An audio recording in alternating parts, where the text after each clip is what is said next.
Welcome to Narrowboat that James built. Hope you're well. Thanks for joining me. Today I've got to tackle the other side of this galley.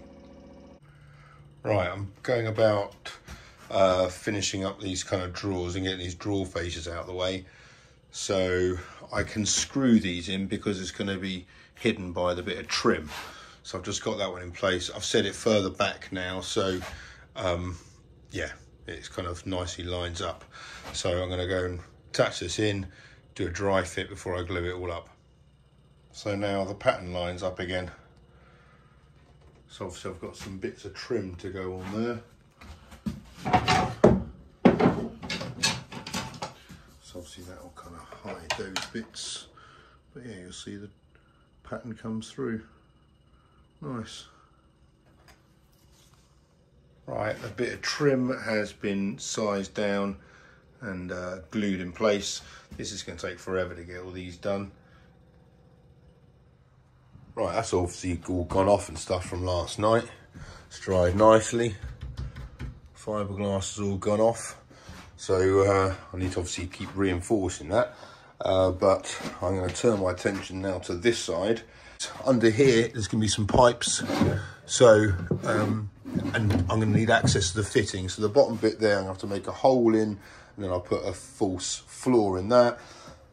Cut some more melamine there, and then put a batten on to that. So I've got something for this side to go against. Batten there. And I'm hoping this is going to work. And the piece I'm going to use for that is this one here, which has already had a little bit taken out of it at the bottom. Don't know if you can see that, because that was the piece I did for that, but it snapped back in the day. So I'm going to repurpose that, which is a bit of a bonus. Right, I've got that bit there exposed so I can access the pipe work and stuff. I've cleaned up the washing machine. I've got that batten on there to take in the new side, which is going to come in there. I've put on another bit of trim on this. So I'm kind of just doing it bit by bit. Kind of takes ages and just let each one glue, but that's going to look quite nice, I reckon. And then this is the board. This is the bit I've got to take out. So, and this is going to be the area where the hole is for, or the door is going to be to access the washing machine. So I'm going to have to cut that. I'm going to make a cup of tea first. Okay, I'm having a bit of a rethink here because when that piece there comes up to there, there's going to need to be a bit of trim to conceal the seam between those two bits of timber. And then there's going to be a door kind of straight away. So that's going to look kind of quite trim heavy. So I'm thinking now, if the whole thing was a door, bear in mind I've got to have the trim anyway, I might as well have that on the door. It can open up there, so I don't have to have anything at the bottom. The whole thing could open and just have trim up the side on those two there, which I'm reckoning will mean that, obviously that means I can open the whole door. It would open that way, I'm guessing. Yeah, it'd open that way. Means I can access it all. That's only screwed in, so that means I can actually take that out and take the whole machine out, which I wasn't thinking I was going to be able to do. So I might get rid of that batten now, put a batten in across the top there, another one down there, and then cut this to make it a door, which obviously makes it easier on this board as well, because I don't have to faff around cutting an aperture out of it. I just slice it down there.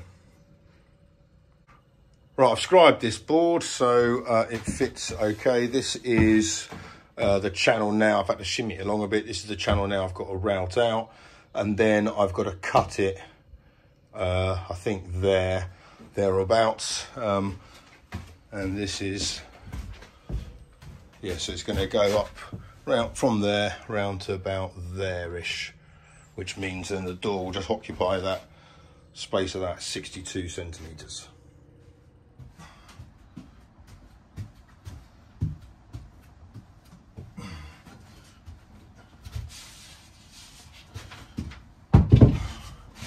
Right, I still need to trim this and get the door off it. But I just want to offer it up and see if that bends in the right place.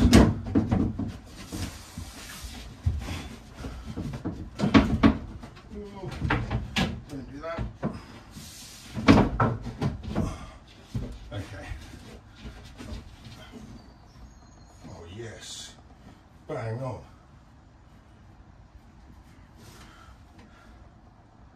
Yeah, right, so I can mark out where the door can go. Basically, I've got a little bit of meat here that I can batten against, and then there's going to be the hinging for the door. So it's going to hold that curving nicely though. And then this side here, I'm going to make into shelves somehow. I haven't quite worked that out, but obviously I've got to cut the apertures out of this. But yeah, so I've got to crack on with them. So I'll trim this down where the door is. So it goes right to there. And then mark out and cut out some apertures in that.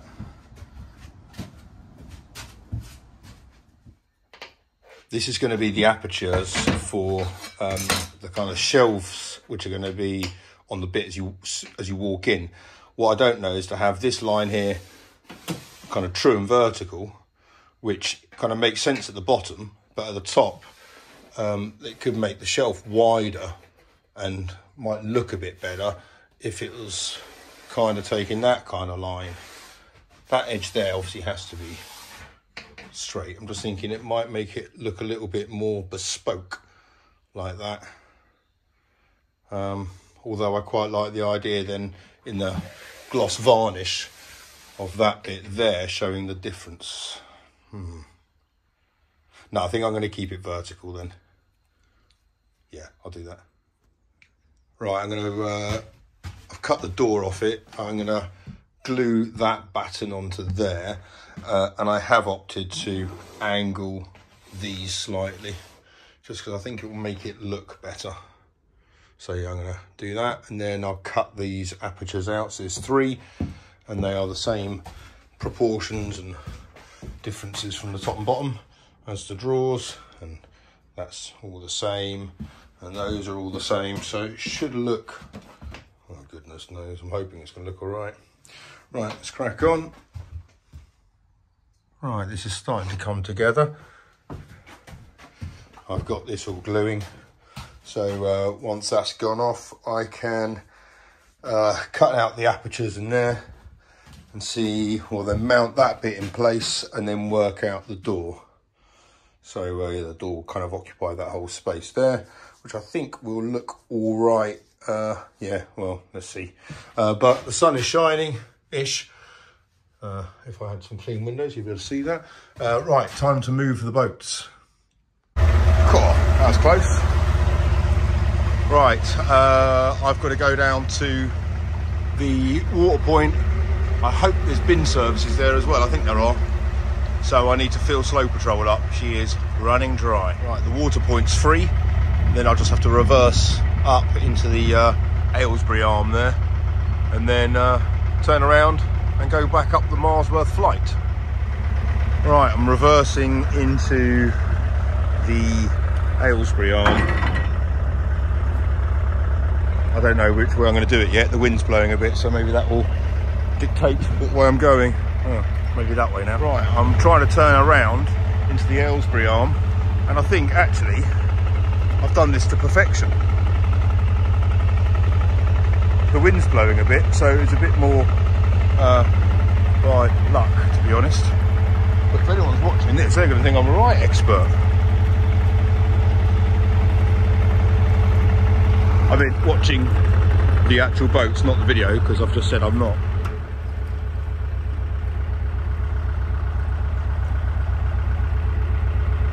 Yeah, that was a right result. The Aylesbury arm is like 6 miles long, but it's about 16 single locks, so not particularly easy for me to do this. But one day I'd like to do that arm. Right.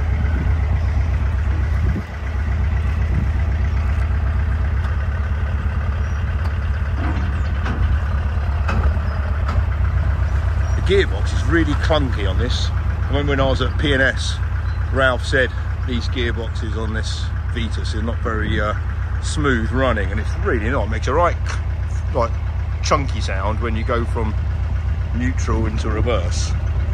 It's not so bad in forwards.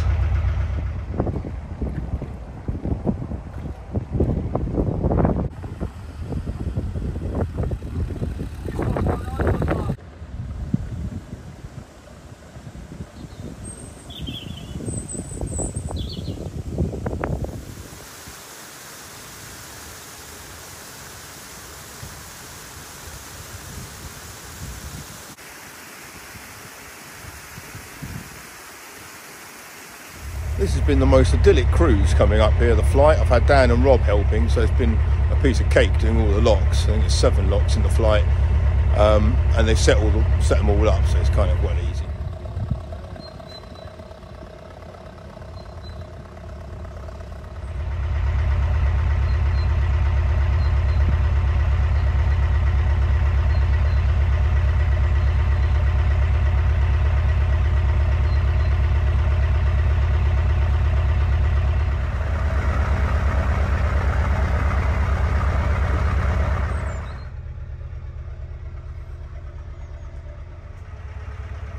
Just on the other side of that toll house is the start of the Wendover arm, and terminus point is about 1.5 miles worth of lock-free cruising. However, there has been a leak, so it's now stopping just by Tringford, and so you can't get to terminus anymore, which is sad.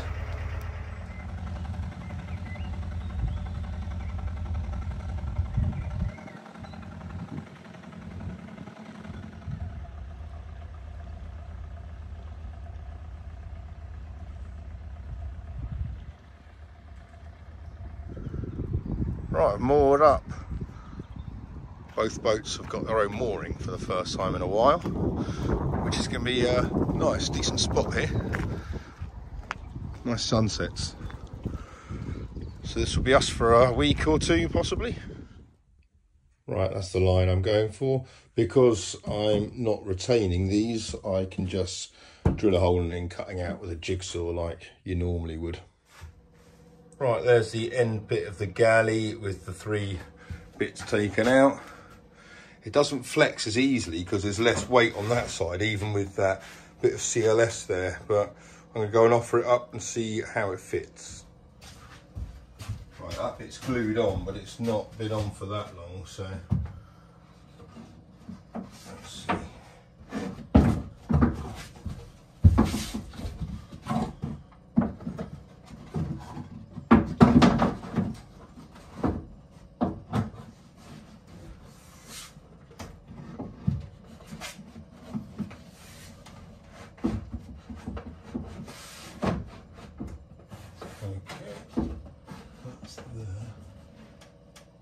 Oh yeah, that works. I've got no idea what that looks like, but I'll see it on screen in a minute. But yeah, I want them to be fairly sizable, but also I wanted this bit to be sizable as well. I didn't want it to come over too much because I quite like the pattern of this crane, certainly when it's got the varnish on it. Right, so I can now screw that one into there. I've got to find some batten and screw this in. Right, I might have to do that a little bit later. I've got to hack up the pocket door and get some batten off there. So that's going to take a bit of time because I can't go out and get any more. No, the twins' parents' evening tonight. It's the last one. There's their primary school. They're finished now. So yeah, last parents' evening. Marks the end of it. I've still got 2 more to get through it all, but still. Right, whoa, sugar. Okay, I think I'm going to leave it there for tonight. Well, I'm going to carry on with this, but I'll leave the video. Got to edit and get it out tonight. Right, thank you very much for watching. Until tomorrow, take care.